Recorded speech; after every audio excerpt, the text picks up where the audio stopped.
आज हम सीखेंगे जल संरक्षण। पिछले वीडियो में हमने वन संसाधनों के संवर्धन यानी कंजर्वेशन ऑफ फॉरेस्ट रिसोर्सेज के विषय में चर्चा की।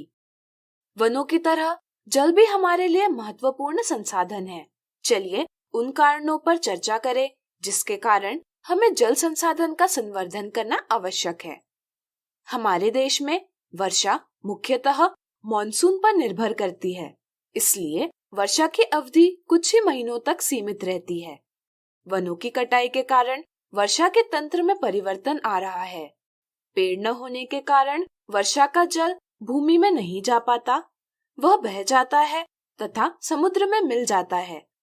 उद्योगों तथा खेती के लिए जल का अत्यधिक दोहन किया जाता है। इसी तरह विभिन्न कारणों से जल का प्रदूषण भी बढ़ रहा है। ऐसे कई कारणों से उपलब्ध जल की मात्रा में कमी आई है। जल की अनुपस्थिति का निकट संबंध निर्धनता से भी है, इसलिए हमें जल संसाधन का संवर्धन करना आवश्यक है। प्राचीन समय से स्थानीय लोगों द्वारा बांध यानी डैम्स, जलाशय यानी टैंक्स एवं नहरें यानी कनाल्स बनाकर जल का संवर्धन किया जाता रहा है।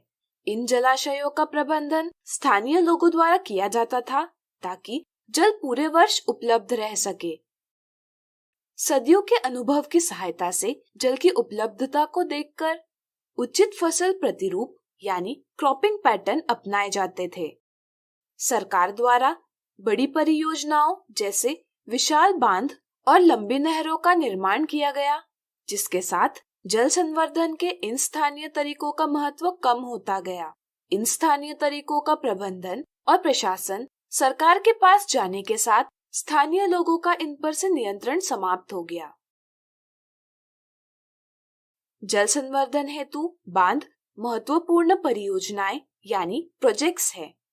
चलिए इनसे संबंधित कुछ महत्वपूर्ण बातें जानें। बड़े बांध बनाने के अनेक लाभ हैं, जैसे इनमें पर्याप्त मात्रा में जल का संग्रहण किया जा सकता है। नहरों की सहायता से जल दूर तक ले जाया जा सकता है और सिंचाई यानी इरिगेशन के लिए प्रयोग किया जा सकता है। उदाहरण के लिए इंदिरा गांधी नहर की सहायता से राजस्थान के कई स्थानों तक जल पहुंचाया गया है। जल पर उपयुक्त प्रक्रिया करने के बाद इसे पाइपलाइनों की सहायता से शहरों तक पहुंचाया जाता है। बांध के जल का महत्वपूर्ण उपयोग विद्युत निर्मित करना भी है। बांध से जुड़ी कुछ समस्याएं भी है, चलिए इन्हें जानें। सामाजिक समस्याएं यानी सोशल प्रॉब्लम्स। बांध निर्माण करने के लिए बड़ी संख्या में किसान और आदिवासी विस्थापित यानी डिस्प्लेस होते हैं। इन्हें विस्थापित करते समय किए गए वादे पूरे नहीं किए जाते। नहरों की सहायता से जल को दूर तक पहुंचाने की व्यवस्था अवश्य होती है, लेकिन जल का बंटवारा समान रूप से नहीं होता। वे लोग जो बांध के पास में हैं, अत्यधिक मात्रा में जल का प्रयोग करते हैं, जबकि दूर स्थान पर स्थित लोग जल से वंचित रह जाते हैं। आर्थिक समस्याएं यानी इकोनॉमिक प्रॉब्लम्स। बड़ी परियोजनाओं के लिए जनता का धन बहुत अधिक लगता है, लेकिन इसकी तुलना में लाभ नहीं मिल पाता। पर्यावरणीय समस्याएं यानी एनवायरमेंटल प्रॉब्लम्स। बड़े स्तर पर वन संपदा का विनाश होने के कारण जैव विविधता की क्षति होती है। इन समस्याओं पर विकल्प के रूप में कई अन्य तरीके भी हैं। हम विभिन्न तरीकों जैसे छोटे छोटे गड्ढे खोदना, घर की छतों से जल एकत्र करना, मिट्टी के छोटे छोटे बांध बनाना, रेत तथा चूने के पत्थर के संग्रहक बनाना, झीलों का निर्माण करना, साधारण जल संभर व्यवस्था की स्थापना करना की सहायता से भूजल स्तर को बढ़ा सकते हैं।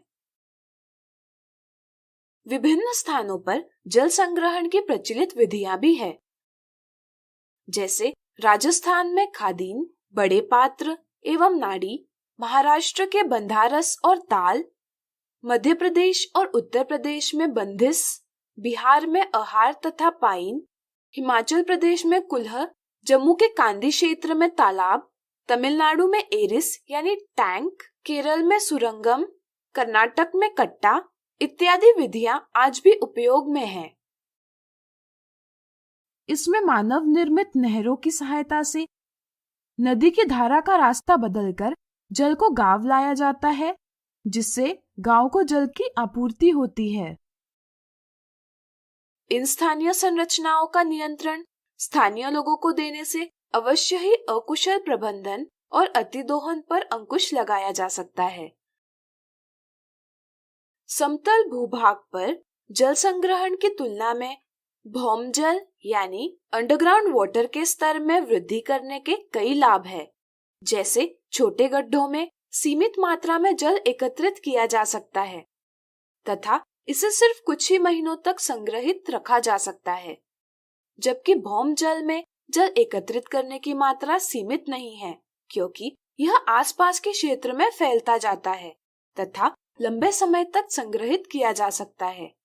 जल के छोटे गड्ढों में संग्रहण के सम्मुख जल प्रदूषण, मच्छरों का जनन जैसी विभिन्न समस्याएं उपस्थित हो सकती है, जबकि भौम जल अपेक्षाकृत सुरक्षित रहता है। आप इंटरनेट पर जल संरक्षण की विभिन्न विधियों के बारे में जानकारी अवश्य प्राप्त करें। तो आज हमने सीखा जल संरक्षण।